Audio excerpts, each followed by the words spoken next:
Do you plan to add a full helicopter lines for Italy and Japan, or just premiums? We plan to add separate helicopter branches for each nation in the game. That is good. That's great to hear. It would have been nice if they all got released at once, but I understand the logistical nightmare that would have been. And as I said, one of the big things I have an issue with is parity of mechanics. It's got better over time. There have been some mechanics added which other nations don't have yet, but the main thing is it's only a positive if more nations get helicopter tech trees. Yes, the French tech tree is absolutely abysmal, and maybe the Italian or the Japanese tech tree will be absolutely abysmal too. Maybe the British tech tree will be too. But the main thing is, at least they'll have something. And something is always better than nothing. The next question is, can you tell us anything about British helicopters? As previously stated, we have plans for more helicopters, including British examples. We will talk about them more specifically in future devlogs, so be sure to follow the news. Hopefully that means that the British helicopters are the next ones coming, but then again, the Japanese just got a Weepcopter, so I'd be kind of surprised if they don't come next. The Japanese helicopter idea is, if you've ever looked into them, you could create a helicopter tree. There won't be a lot of variety, but then again, there isn't a lot of variety for other nations as well, so I don't think it's that big of a deal. When we talk about British helicopters, there's two names that come to mind. It's the Apache and the Lynx. So if we have a look at this is the Westernlink. It was actually just retired by the British Army in 2017. There's a bunch of naval versions and army versions, and they can, at least some of them can carry ATGMs, some can carry guns, some can carry rockets. They're basically a multi-purpose helicopter, which is mainly used for transport. So they did have attack versions. This, in my opinion, will be the mainstay of the British tree. It'll be kind of like the AH of the Americans or the Mi-24. It'll be a lot worse, but it is the one which Britain produced a lot of, and also produced a lot of different variants of. The interesting one though is this big boy, the Augusta Westland Apache, which has, of course, it's basically a license-built version of the Boeing AH-64D Apache longbow, and obviously the longbow radar on top of it, and it's the attack helicopter for the British Army Air Corps. Now, what is interesting about this machine is we don't have an Apache in-game for the Americans, and the Americans, in my opinion, already have a better version of the Apache, the AH-1Z. The AH-1Z carries tows. It carries a different cannon on the front. The engine capability is very similar. The Apache is slightly more armored, but really not enough to do anything. So the AH-1Z, from a gameplay point of view, I would say is better than what an Apache would be in the American tree. I know the Apache is incredibly iconic to a lot of people, but the thing is, the H1Z has more options to it. It has access, as I said, to tows, where the Apache only would get Hellfires. And so therefore, I think a good marketing tool would be to add the Apache to the British and to the Japanese first, before giving it to the Americans. And I know this will piss off a lot of Americans. I understand. It's one of your flagship things. But also at the same time, you're going to have to sell these trees to the average person, and helicopters already are generally despised, unless you are one of those people who ground them out and, do really well in them. So therefore you've got to have a hook for something like a British tree, and the Lynx is not going to cut it for the majority of players, but this will. So what I'm proposing is, what you do is you take the British tree, you get the Augusta Westland Apache. What you do is you make it the top tier vehicle, like where the H1Z is and the Mi-35 is, for the British tree, and you release it an update or two before you release an American version. And therefore, people will grind through the British tree to play the Augusta Westland Apache and, and play it to its fullest. And then when it comes out for the Americans, they'll be able to play it on the American side. And as I said, this thing is worse than the H1Z, just because of its loadouts not being as good. So for me, a lot of people will probably think that, I'm crazy by saying this, but from a marketing point of view, that's what you do. So from a gameplay point of view, it doesn't really matter if it goes in the American tree or not, because as I said, it's the same as the H1Z, just worse. So from a marketing point of view, that's the way to do it. Because overall, the Americans would get their Apache, but it'll be a little bit later. The British get it straight away, so people can grind it, and you can do it to the Japanese too. So yeah, I wouldn't be surprised if we see that this at the top of the British tech tree. And then the other thing as well is this would carry Hellfires. It also could carry Star Streaks if it wanted. I don't think it ever has. And also Brimstones. It also has the M230 chain gun and CRV-7 rockets. If you don't know what Brimstones are, whoops. Let's just go out a bit. These are Brimstones. So these are tandem heat warheads. They go off on impact. They have an impact fuse, and they were designed to be fire and forget, to be used against mass formations of enemy armor with using a millimetric wave active radar homing seeker to ensure accuracy even against moving targets. But after they tested them in areas like Afghanistan, they also added a laser guidance system to them. Look how chunky these guys are. Wouldn't that be that to me sounds incredibly fun. So let's add these in. Let's get this thing carrying Star Streaks. Let's also get it carrying Hellfires, and let's have a bit of fun, The next part is for Naval. So, do you plan to adjust the RP cost requirements for rank 1-2 vessels? Some have very high requirements that go as high as 220,000 to 270,000 RP, which is more than some destroyers and cruisers. The answer is, it is the feature of the naval research model. The efficient vehicles, even ones of rank 2 and 3, i.e. the ones located on the right side of the research tree, requires a large amount of RP to researchers. Treat this as the top of its own class of ships. I mean, you'd be completely right. There's one fundamental issue with this idea, though. You don't separate the classes of ship. So it just turns into who has the dominant class of ship before who has the dominant ship. So what do I mean by this? The Chikugo, right? The Chikugo is 220,000 RP. The Type 11 is 75,000. So this is not the best example, but it is an example. The Chikugo, if you have a look at it, is first of all nothing like the Type 11. I don't know why this is here. It's as if they had nowhere else to put it. But it is definitely the dominant, what we would class as sub-chaser of the, of the Japanese line. It's got a dual 3 inches on the front. It's got a dual Bofors on the back. It's got some torpedoes. It's got some, it's got some speed behind it. It's got some good stuff. So it's the best of its class. You know what it's not better than, though? Destroyers. A different class. And you know what it goes up against a lot? Destroyers. So even though you can grind out this and you can have the best sub-chaser of the Japanese tree and it'll cost you 220 grand, or you could grind out the whole of this destroyer line for less, right? Because you can. Look, 18, 36, then 61, then 75. If you add all these together, I'm pretty sure it's still less than the Chikugo. So you could either grind out all of these, or you can grind out the Chikugo. And once you grind out the Chikugo, you'll get massacred by all of these, apart from maybe the Matsuki. This is the problem with the way this thing researches. So yeah, it is nice that you have a different research system in naval. It basically means that an individual can get to the higher tiers quicker than other nations. Technically, to get to the higher echelons of this game, I have to only research 7 ships.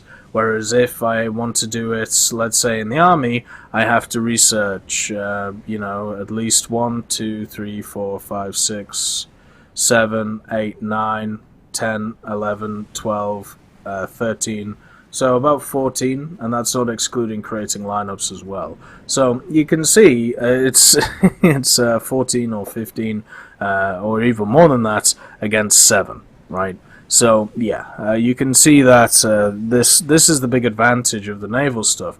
The disadvantage is the fact that yes, your classes of ship are incredibly high in research, which makes sense through this system, but at the same time, different classes go against each other, and certain classes are just worse than others. Sub-chasers get annihilated by destroyers, destroyers get annihilated by light cruisers, heavy cruisers right now are doing okay, but they're not doing the best against stuff like the light cruisers because of the reload of the guns. So at the moment, that's why a lot of people have a stumbling block when it comes to these high RP cost machines, but I do understand why they're high RP cost. There just needs to be, if you want to justify them in a proper way, you have to put barriers between stuff like battle boats and destroyers, but I know they'll never do that because it will screw over matchmaking.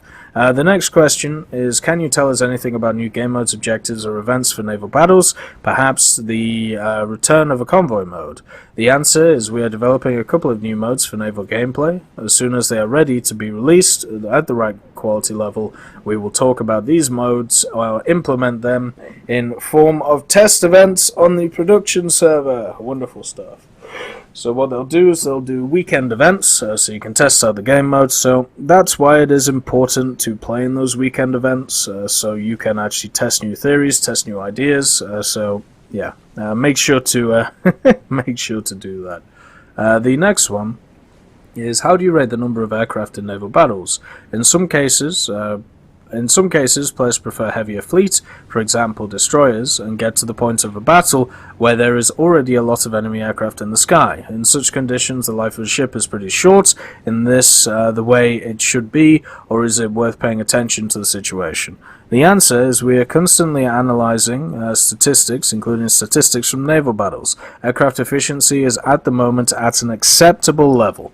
So I always get mixed reports about this. There are many people who tell me that aircraft dominate naval battles, and then there are a equal amount of people who tell me that aircraft are useless in naval battles. And it seems to be completely down to what vehicles you are using in your ships, if aircraft are good or not. If you're in something like an Akizuki, right, this thing, aircraft aren't going to be too good against it, right? But if you're in a machine such as the Trenton or the Clemson, let's say, aircraft are going to be quite good against it because you don't have really anything to defend yourself against these aircraft coming in. So it all seems to be incredibly subjective depending on what vehicles you're using, but there is one thing I will mention. The way that the hull break mechanic works with bombs right now is kind of old school, let's say. The fact that you can hull break a lot of these machines with very low caliber bombs kind of annoys me, and I thought with the introduction of Japanese naval we would see a rework of how bombs in general worked, kind of like how we saw a rework on how rockets worked. And the reason is because Japan has AP bombs, right? I'll have to find them, but Japan has access to AP bombs. Here you go. So this is the G4M. This is the G4M1. It's got the Type 99 number 80 AP bomb, and then it's got the Type number 80 Model 1 bomb. So this has 30 kilos worth of explosive mass. This has 390 kilos of explosive mass.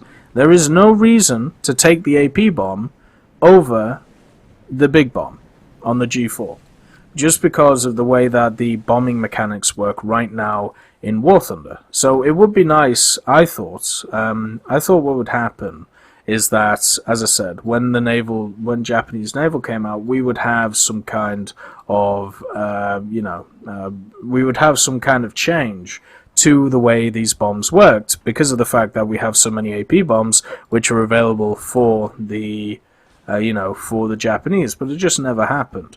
So hopefully over the next year or so we see bombs getting a little bit more to them, kind of like what happened with rockets. So before, rockets were one-shotting tanks with a single HVAR. Nowadays, you actually have to work at it. You actually have to worry about penetration and stuff like that, and I'm hoping that's what happens in Naval as well.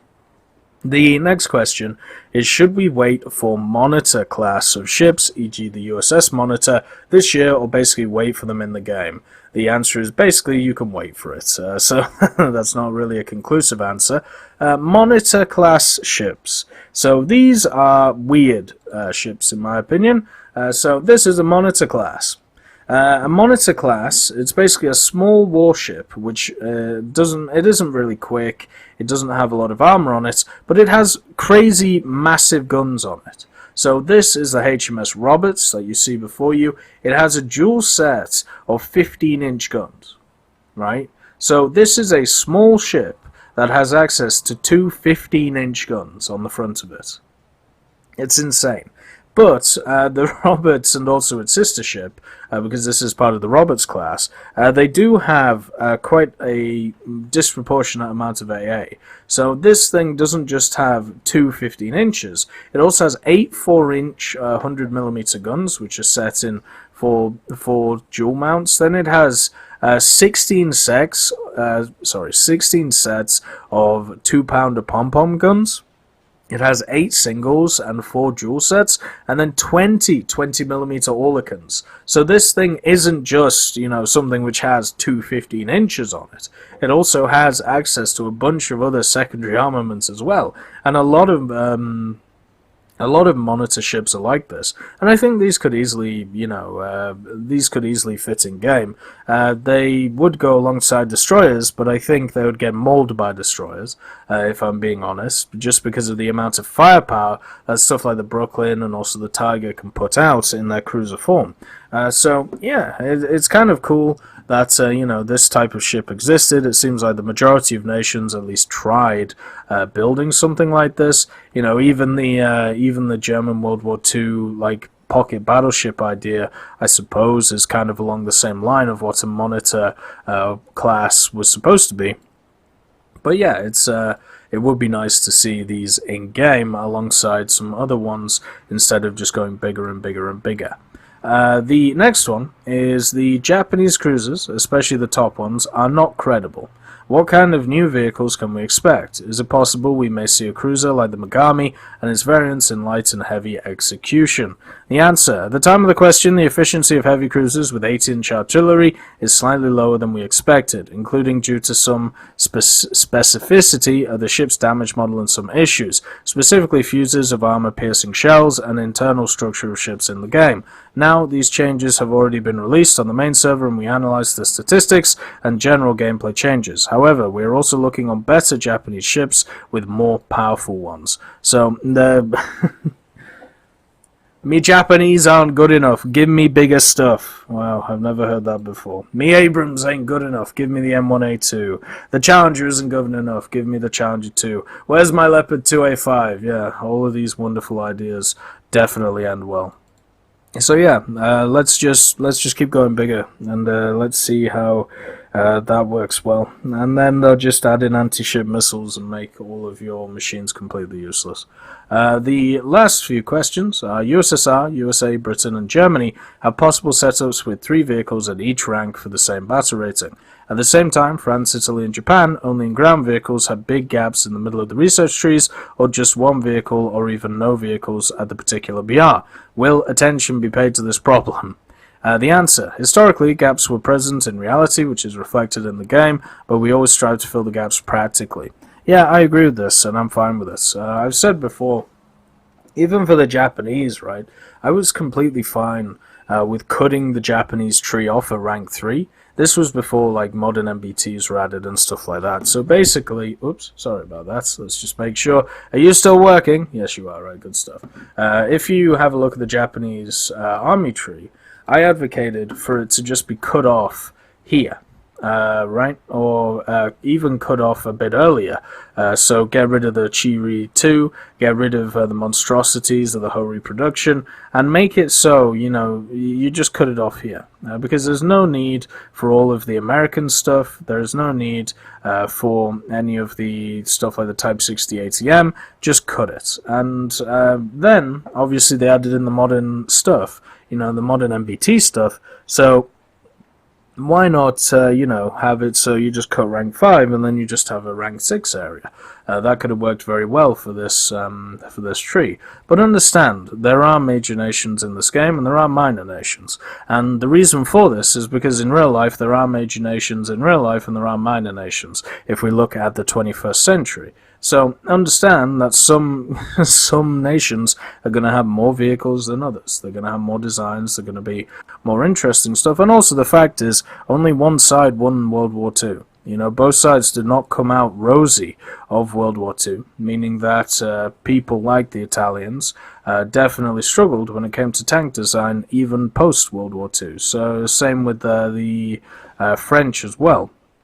And also there was a big period of World War II where not a lot happened, even in Vichy, France, where there was a bunch of funding given to Vichy to try and get some of their, especially aircraft designs, off the ground, and also the ARL-44. So just understand, there are going to be gaps, and I'm fine with them, because you'd never get a fully Italian game, you never get a fully French game, and you never get a fully Japanese game. So your holes in your tech trees should be filled by the nations while they're bringing along their full lineups. And I think that works pretty well. You can't expect every nation to have everything from...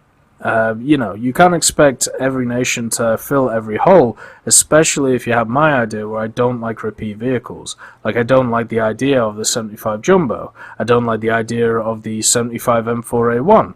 I would much rather these two didn't exist in this tree and there was just gaps here, and also the M10. So if you take that idea and run with it, then you have to facilitate gaps in trees. And if there are gaps, that's okay. In some key areas, it is kind of annoying when there are tech tree vehicles that could be added to fill the gaps. And I'll point out two, which I've talked about for 2 years at this point, or maybe even more. So the first one is with the Army of the British. So from 4.7 to 7.7, you have a huge gap in AA. You could even say 3.7 to 7.7, because the Crusader AA Mark 1 is not a very good AA. The Crusader AA Mark 2 is better than it from an AA capability point of view. But let's just say 4.7 to 7.7. So that's a 3.0 gap. That's huge. Not many nations have a 3.0 gap for really anything, and especially a major nation like Britain. And one of the larger nations, or the major nation, is the Soviets. They've also got the same gap, the ZSU-37 here to the ZSU-57-2, so they've got a 3.0 gap between these two AA, and the only thing that's bridging it is the Type 65, which of course is not a tech tree vehicle. So, in effect, these are two huge gaps. Now, there are vehicles you could easily add to bridge these gaps. The two that you can add is, first of all, the Skink, which we've talked about a lot. It's a Grizzly tank, or a Grizzly, which is a Canadian license-built Sherman. It's got an independent turret on it with four 20mm coming out of it. There was two fully built, and at least one was used in combat with a Canadian infantry division, and they were also tested in Britain and Canada. So yeah, now you could add this in to fill that gap from 4.7 to 7.7. It would fit well at 5.3, 5.7. And then you got the ZSU-37-2, which is just a ZSU-37, but instead of just one 37, it's got two 37s. There are a lot of other things to this vehicle, such as the radar capabilities and all of this, but you could easily just cut it out since it was a prototype, and there was a version which didn't have radar attached. So yeah, just chuck both of them in, and you'll be completely fine, and you'll fill two gaps which have been issues for years in the game. The next one is in Combined SB. It isn't possible to see German trophy vehicles like the Yak-1, LE5FN, etc. Will you take a look at this concern? The answer is we try to add as few as possible trophy vehicles to the game modes without markers, because this leads to accidental team kills. Yeah, I mean, it's as simple as that. I despise the German T-34 or the German KV-2 or the KV-1E being in simulator battles. I think it's a horrible idea, and I'm glad when they're not in it, and I'm not glad when they're in it. Same with planes. The reason is because it encourages team killing, and also on top of this, It also, you can disguise yourself as the enemy and just sit in their ranks and then shoot them all. Like it's not sportsmanlike and it's not fair. Especially if, can you imagine if one team just ran full like KV-1Es or something, or KV-1Bs, I should say? It wouldn't be fair. The last question is, Sweden had a lot of interesting vehicles, especially ground vehicles. Should we wait for this nation to be added to the game? The answer is, we see Sweden as one of the candidates to be added as a new game nation. So I'm hoping that we get a new nation this year. It would follow the trend. But then again, we have had a lot of naval stuff and a lot of helicopter stuff over the last year or so. And also the Italian ground tech tree. So bloody hell, like there's been a lot of content added to the game if you think about it over the last year. So for the Swedish have a really good air tree. They have a really good ground tree, and I actually did two videos here. War Thunder talks arguments for the Swedish tech trees, and also part 2. So if you want to check them out, I talk here to the creators of the Swedish tech tree project, and they're two really nice people to just have a chat to and talk about certain vehicles. You know, there's basically an hour and 20 worth of content there where you can just sit and listen, and basically I just ask questions to them, and you know, they answer. There is also another thing, so the Community Tech Tree Project. If you don't know what this is a collection of community members in War Thunder who have decided to come together to create tech trees and other things, so, you know, basically independent tech trees, hello Bernard, from Gaijin, and the reason to do this, at least from my point of view, is to show what could be added to the game, and also just to try and give people a little bit of history. So if we go on this site here, which I will leave a link in the description to, you can see there's an army aviation fleet and helicopters for the Swedish. So these have been incredibly well researched and stuff like that, and you can see that the Swedish ground tech tree has a bunch of different vehicles that could easily be added from rank 1 all the way to rank 6. So it is pretty much fully kitted out. The next one as well, the aviation, is also fully kitted out with a few holes in it. So overall, for me, Sweden is one of those one